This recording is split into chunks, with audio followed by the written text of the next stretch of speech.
안녕하세요. 북사랑 카페 크리스티나입니다. 오늘은 여러분들께 영국 BBC 히스토리 리빌드 매거진 중에서 특별히 프랑스 혁명에 대해 다룬 매거진이 있어 가져와 보았는데요. 그 내용들 중에 프랑스 혁명을 촉발시켰던 원인을 잠시 살펴보고자 합니다. 제가 얼마 전 찰스 디킨스의 두 도시 이야기를 소개해 드릴 때예요. 책의 내용 중 프랑스 혁명에 대해 나오는 부분이 있어 짧게 말씀을 드렸었는데요. 오늘은 좀 더 구체적으로 말씀드리려고 합니다. 18세기 자본주의 시대를 알리는 미국의 독립전쟁의 영향으로 시민의 자유의식은 프랑스 대혁명으로 이어지고 그 뒤를 이어 19세기의 독일과 이탈리아의 통일, 그리고 라틴 아메리카의 독립으로 이어지게 되는데요. 자, 그럼 지금부터 영국 BBC 매거진이 말하는 프랑스 혁명의 원인을 이야기해 보도록 하죠.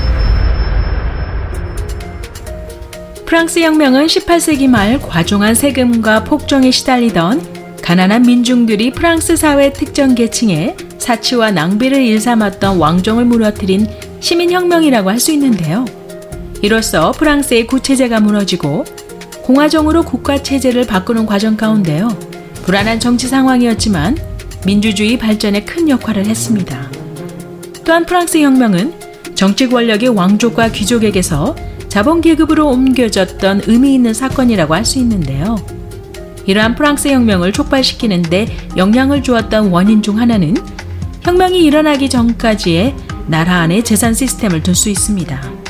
오늘날 구체제로 알려져 있는 당시 프랑스에는 세 개의 분명한 사회계층, 즉 재산 시스템으로 나뉘어 있었는데요. 그 첫 번째 계층을 로마 캐톨릭 성직자가 차지하였습니다. 18세기 후반에는 약 2,800만 명 정도의 프랑스 인구 중에 약 13만 명이 되는 숫자였는데요. 국토의 상당한 부분의 땅을 소유하며 엄청나게 부유했던 기관에도 불구하고 캐톨릭 교회는 사실상 국가에 세금을 내지 않았다고 하죠. 두 번째 계층은 그 크기가 약 40만 명 정도 되는 인구로서 프랑스 귀족들로 구성되어 있었습니다. 아무도 실력으로는 귀족의 일부분이 될 수 없었고요. 단지 귀족으로 태어나거나 부르주아의 한 사람으로서 국가에서 판매하는 베날 오피스라고 하는 프랑스 구체제에서 국가가 돈을 모으기 위해 판매했던 사무실을 사거나 했을 때를 제외하고는요. 두 번째 계층으로 갈 수 없었죠. 귀족들은 국가의 20%에서 30%의 땅을 소유하고 있었지만요. 대체로 세금을 내는 것으로부터 공제되었습니다. 세 번째 계층은 은행원이나 변호사 등 부르주아 정점에 있는 사람들에서부터 하층에 있는 농장의 소작농에 이르는 인구의 85%를 차지하는 광범위한 그룹의 사람들이었는데요. 불균형적인 세금의 분배로 이러한 세 번째 계층인 시민들이 프랑스 세금의 거의 전부를 감당해야 했습니다. 세 번째 계층에 있는 사람들은 정치적 힘이 없었고요. 자본주의 중산계층은 특별히 고통을 받았는데요. 그들이 프랑스 경제를 직접적으로 이끄는 사람들이었음에도 두 번째 계급인 귀족으로 옮겨가기를 원했었지만요. 귀족으로서의 출생권 부재로 거부당했고요. 자본주의 시민으로서 성공의 도구는 갖췄지만 정치적 영향력은 가지지 못했습니다. 나라의 법률들은 왕가와 특혜를 받은 귀족들에 의해 정해졌죠. 17세기에서 18세기 동안 유럽을 통틀어 거대한 속도로 확산되었던 지적운동인 계몽운동은요. 근본적으로 사회, 정치, 그리고 경제 생활을 개조시켰고요. 공정하고도 좀 더 진보적인 삶의 방법을 조성하기 위한 인간의 이성, 자유, 그리고 평등을 일상사회에 적용하는 데 적지 않은 영향을 끼쳤습니다. 가장 큰 영향들 중 하나는 정치 무대에서 일부 사상가들은 세습과 특권에 의해 결정되어져 법을 제정하는 사람들보다는요, 오히려 헌법을 바탕으로 한 정부의 대표를 주장했죠. 정치적 지렛대의 부족으로 좌절한 변호사, 의사, 자본가들과 같은 프랑스 내에서 교육받은 부르주아들은요, 입헌 정부의 개념을 발전시키기 시작합니다. 그들은 독립전쟁을 통해 새로 미국이 식민지의 사슬을 끊고 민주주의 정부를 수립한 대서양 너머에 있는 미국을 매우 부럽게 바라보고 있었고요. 존 로크, 장자크 루소, 몽테스키와 같은 정치 철학자들의 책을 읽고 토론하였습니다. 또한 팜플렛이 프랑스 사회 제도의 엄격함을 향해 집단의 동요를 확산시키면서 출판되고 유포되었죠. 한편 재정 개혁을 수행하려는 시도와 특권을 가진 귀족들에게 세금을 더 징수하고자 했던 루이 16세 왕은요, 1614년 이후 사용하지 않았던 세 개의 계급으로 이루어진 재산을 대표하는 총회를 다시 재건하지만요, 시민 계급 대표자들은 총회 내에서 투표권은 단순히 다수라는 것으로만 고위 성직자와 귀족 계급들이 이 세 번째 시민 계급을 투표에서 이길 수 있었던 과거의 제도와 흡사하다는 것을 알게 되면서요, 그들 스스로를 혁명적 국민총회로 다시 탈바꿈하여 나오면서 그들의 다양한 사회계층에 걸쳐 단합을 맹세합니다. 18세기 후반 산업 발전이 일어나고 있었을 때예요. 프랑스는 영국과 같은 나라들처럼 진보되지 못했었습니다. 국가에서의 농업 분야가 조세 수입의 상당한 부분을 차지하고 있었고요. 시골의 소작농의 절반이 땅이 없거나 작은 농지에서 일했기 때문에요, 흉작은 경제에 심각한 타격을 입힐 수 있었죠. 그런 일이 바로 1770년대와 80년대에 일어났는데요. 1787년과 1788년 겨울은 혹독하게 추웠고요. 기후 조건은 수확물을 수송하는 데 큰 장애를 주었습니다.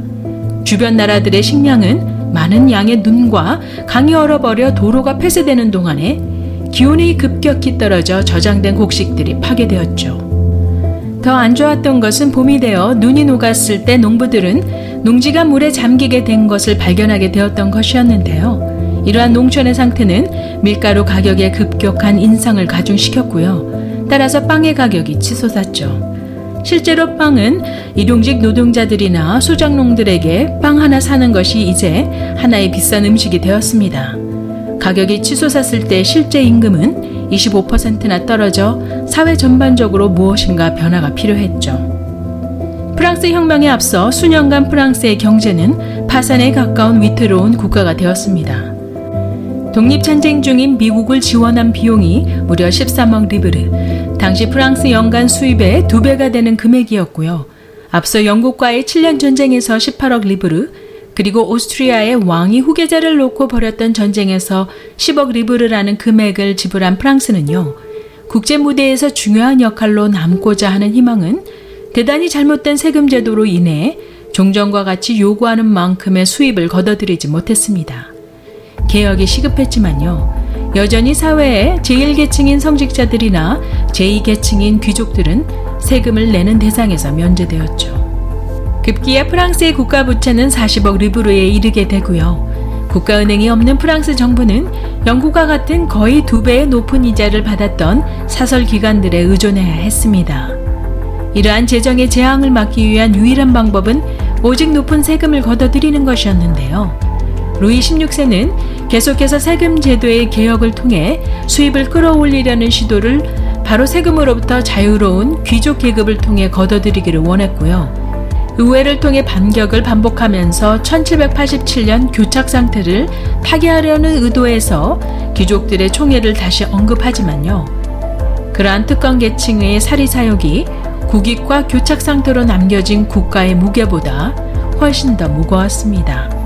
루이 16세는 1774년 그의 할아버지를 뒤이어 왕위에 올랐을 때 10대였고요. 그는 당시 재정적, 정치적, 사회적으로 소용돌이치는 혼란 속에서 나라를 상속받았죠. 어린 루이 16세는요, 그의 자신이 프랑스를 좀 더 안정적으로 이끌기에는 허술하다고 믿었습니다. 그의 성격은 국가가 강력한 리더십이 필요할 때 우유부단하며 보수주의로 평가되어지게 되죠. 그의 리더십의 부족은 비참한 공공재정과 계몽주의의 사상에 대한 폭로, 더 나아가 프랑스의 많은 시민들이 절대 군주제에 대한 대안을 고려하는 것을 지지하게 만들었습니다. 게다가 오스트리아 대공 루이 16세의 왕비 마리 앙투아네트에 대한 대중의 경멸이 정체를 드러내기 시작했는데요. 당시 프랑스의 커다란 적들 중 하나인 오스트리아를 그녀가 지원한다는 의심 가운데서요, 풍자 작가들은 끈질긴 조소를 그녀를 향해 만들어내고 있었고요. 왕비를 간음, 근친상간, 동성애라는 죄목으로 기소합니다. 또한 마리 앙투아네트는 대단히 무절제한 소비의 마담으로 알려져 있는데요. 그녀는 심지어 지속적으로 업그레이드된 베르사유 궁전에 완벽한 극장을 설치합니다. 프랑스가 재정적인 구렁텅이로 가고 있을 때 그러한 호화스러운 사치품은 단지 군 주제에 대한 열을 올리고만 있었고요. 베르사유 궁전은 부패의 상징이 되면서 폭동을 마음에 품은 하층민들에게 무기를 겨누는 목적지가 되고 맙니다. 오늘은 영국 BBC 역사 매거진에 나온 프랑스 혁명에 대해 잠시 말씀드려 보았는데요. 영상이 어떠셨나요? 괜찮으셨으면 구독과 좋아요 잊지 마시고요. 그럼 다음 영상에서 뵐 때까지 안녕히 계세요.